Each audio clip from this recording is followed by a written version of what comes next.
So here we are with Edward Norton, and the movie is Stone, and you are Stone. This is your second time with Robert De Niro. Yes. You worked together about 10 years ago in The Score, and this is your second time with John Curran, the director who you worked with on Painted Veil. Yes. So is it special that way? Yeah, very. I enjoyed, in both cases, it was a big part of the appeal of the whole thing for me, to be honest. Like, I'd say my number one motivation in the beginning for getting involved in this was that I wanted to work with John Curran again, because I had such a good experience with him on The Painted Veil, and I think he's such a talented director. And so we had discussed, like, let's try to find something, and this was something that he became very passionate about, and he brought it to me.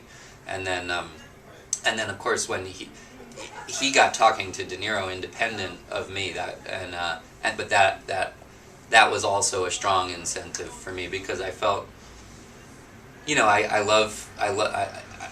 loved working with him, but we had both talked about, let's see if we did sort of a heist film, and it was a lot of fun, but we had talked about that it would be fun if we could find something that was thick and challenging, and when Bob read it, we talked, and he said, I think this is pretty heavy for us, pretty good, and so that too was appealing. He's a parole officer named Jack, and he's on his last case with you, and you're a convict who is desperate to get on parole, and it's basically a battle that's staged between two guys sitting in chairs over a desk. Well, I think in many ways the way I think you could boil the story down is it's about one guy who is desperate to be liberated, and another guy whose job is to assess whether he's deserves it, and it's very much about one person judging the authenticity of another person's spiritual evolution or transformation, and my character in many ways really resists the idea that this guy has a right to judge him, and in a lot of ways the story, it's not just a thriller. In a lot of ways it's about like what constitutes real spiritual enlightenment or illumination, and in many and the thing that I think is great about John is he opens up a lot of very heavy questions without just sort of spoon-feeding you the answer. I think you really, at the end of the film, I think we're finding a lot of people are really ruminating on who was good, who was bad, whose changes were real, who's in a worse prison in some ways. Well, we see sort of the two men's positions slide differently. The prisoner Stone seems to gain some kind of spiritual insight, yes, and gets control over his life, almost like a Zen-like Buddhist contentment, while the parole officer descends, goes off the rails completely. Exactly, yeah. And part of it is the woman who is Stone's wife, Lucetta, who might be female Lucifer, who is sent to seduce him and basically help the parole process along a little bit. What's interesting is that even what the prisoner and his wife initially instigate in terms of trying to manipulate the guy, one of the things I think is really interesting about the film is that even though they've set this plan together, what begins to happen to him is even confusing to her. She's not even sure whether what he's going through is a part of the act or real, and in many ways it creates a separate set of problems between them.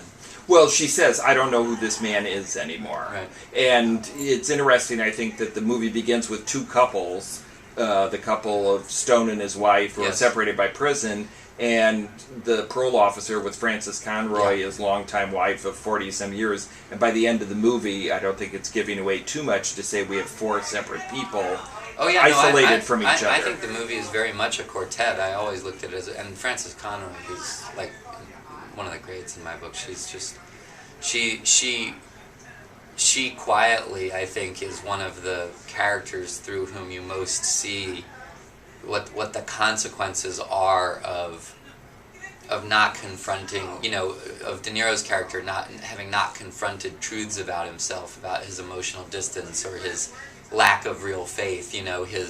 She's the one in many ways who's caught in a prison of inauthenticity with him. She says at the very beginning, "You've put me in a dungeon here in this house." I saw you talk with the Screen Actors Guild people for a Q&A after a movie. It was tremendous talk, and one of the interesting things you brought up was how difficult it was for you to get a hold on Stone, and how you went around in prisons around Detroit talking to inmates until something actually happened. Can you talk about that? Yeah, the character himself, the script was originally set in the South. It was much more of a Southern noir kind of a feeling to it. John Curran had a strong feeling that he wanted to set it in Detroit and make it take place more in this landscape where you have decay going on, and I think that was a very astute decision. But as a result, the character, emotionally, it was there, but I didn't know what the specifics of it were. And so when John said he wanted to do it in Detroit, and he wanted the character to feel like he was from urban Detroit. So I started interviewing guys in the prison who were from the tough neighborhoods in Detroit, from Southwest Detroit or East Side Detroit, and I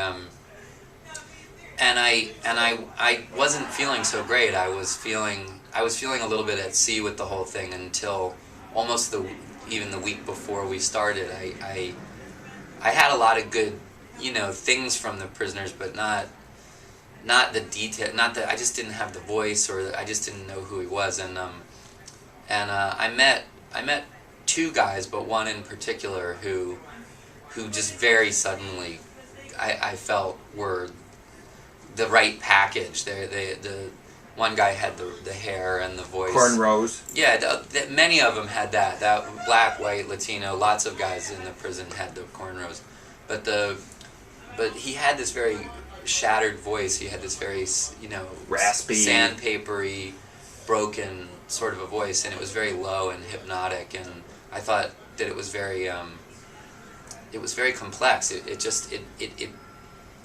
It did something that I think John was looking for in the character, which is that it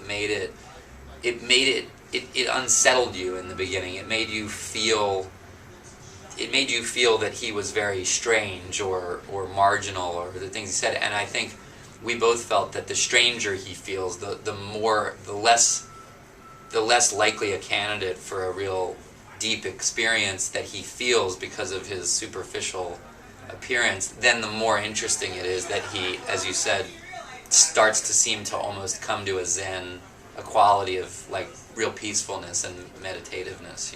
One of the things I think you said was that John Curran said to you, "I don't care what you do, Edward, as long as when you sit down in that chair, you're the least likely candidate for spiritual regeneration you'll ever see." And as a result, I think John, from some of these inmates, we got some tremendous stories and phrases, and even one of them telling us how, he had self-destructed once in his first parole process because when he was being asked questions, he just blew up and went to walk out of the room, and so we just kept thickening these scenes up with more and more of the things that these inmates were telling us, because they were so.